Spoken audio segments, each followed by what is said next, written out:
Hello people, I am the Real Comic Book Gamer. Today I'm going to be talking about part 3 and part 4 of the Button event because I already covered the first two parts of this event, so now it's time to talk about the last two parts. So spoilers if you have not read these issues. That's issue 22 of Batman, issue 22 of The Flash.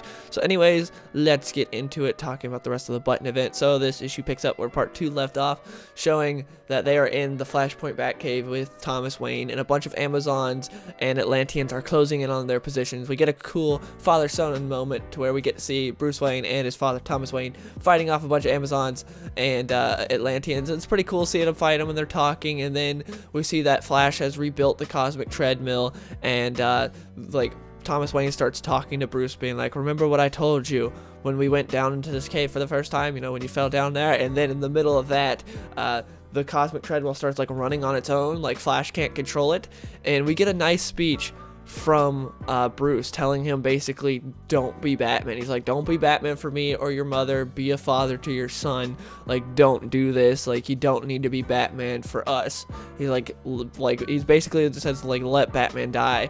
And I really like that moment. Like, it's pretty cool, and I loved seeing it. And then we get to see what Thomas Wayne said to Bruce when he picked him up out of the cave initially. He says, sometimes we fall, son, but always remember, Waynes never stay down. We rise, so Waynes never fall, they rise. But anyways, then we see them on the cosmic treadmill, you know, going through time and everything. Then they see Eobard Thawne, Reverse Flash, before he got murdered and reduced to a skeleton.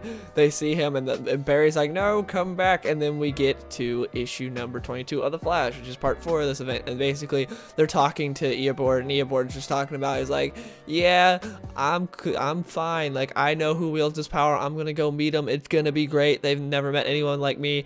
And then we see Eobard actually meets that person, and Eobard's just like, oh man, I'm like the best, show yourself to me. And then he sees him, he's like, wait, no, I don't want to die. And then he gets reduced to a skeleton. And during all that, the cosmic treadmill got destroyed yet again. But then Barry hears a voice, and Bruce tells him to latch onto it because they know like that's their only way out. And the voice is like, just say my name, Jay. And then Barry's like, Jay. And then we see that he's back. The original Flash, Jay Garrick, he's back. He gets them out of the Speed Force, and it's a really cool moment seeing Jay Garrick back.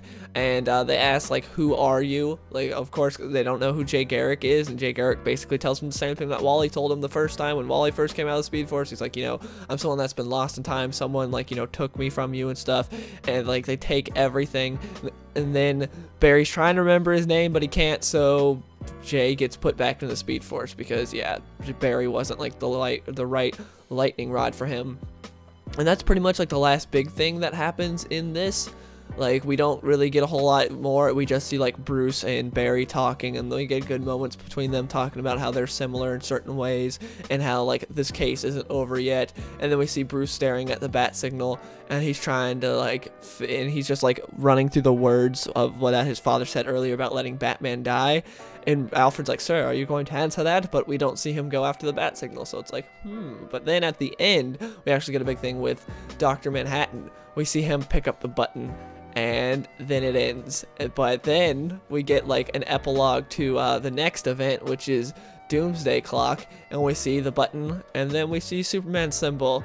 And it's like, what does it all mean? I freaked out when I saw that. I was so happy. And the Doomsday Clock is the next big event, not till November, which sucks because I don't want to have to wait that long. Like, it looks so amazing. It's done by my favorite creative team, which is Geoff Johns and Gary Frank. Like, Geoff Johns is my favorite Superman writer, and Gary Frank is my favorite Superman artist. So these two together on a Superman book again, they haven't done one in forever. And so for them to be back on it, yes, I'm so excited.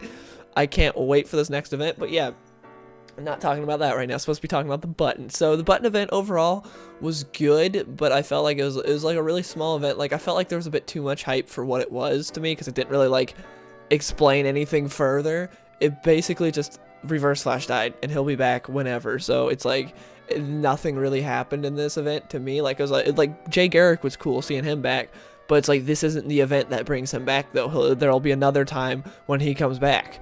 And so it's like, okay, like that's my only problem with this event, was like there was so much build up to it since like Rebirth, since like the first issue of just DC Rebirth in general. Like there's so much build up and then nothing really happened in the event. Like it was cool seeing stuff. Like I loved the moment. That was probably my favorite moment of the entire story, was seeing when Thomas Wayne was like, yeah, don't do this for me or your mother, just let Batman die with me, be a good father to your son. I like that. That was probably my favorite moment of the entire story. But overall, this was supposed to be like one of those big events where something happens, because like how much buildup there was, and then nothing really happened. It was just like a lot of teases for like another event and stuff, and I was like, okay, well, we'll get another, eventually down the line we'll see Jay Garrick come back in a different event, and then we'll see Dr. Manhattan more in like Doomsday Clock, I guess, which will be interesting to see. Like I guess Superman and Dr. Manhattan are, I mean, Superman's gonna be obviously a huge part of the next story because it's a clock counting down to the Superman symbol, so I don't know what Superman has to do with it, but I'm so excited, and it looks just, I can't wait. But anyways, yeah, this story overall was good, but nothing that special. It's better than Lazarus Contract, that's for sure, but it didn't meet the hype to me. But anyways, if you read The Button, please let me know in the comments below. What did you think of it? Did you like it? Did you love it? Did you hate it? I want to hear your thoughts. And yeah, hope you guys enjoyed the video. I'll see you guys in the next one. I've been so alone ever since I left the tribe. That's just how it goes, guess I like the lonely vibe. But they'll never know, cause I'm always on my grind. And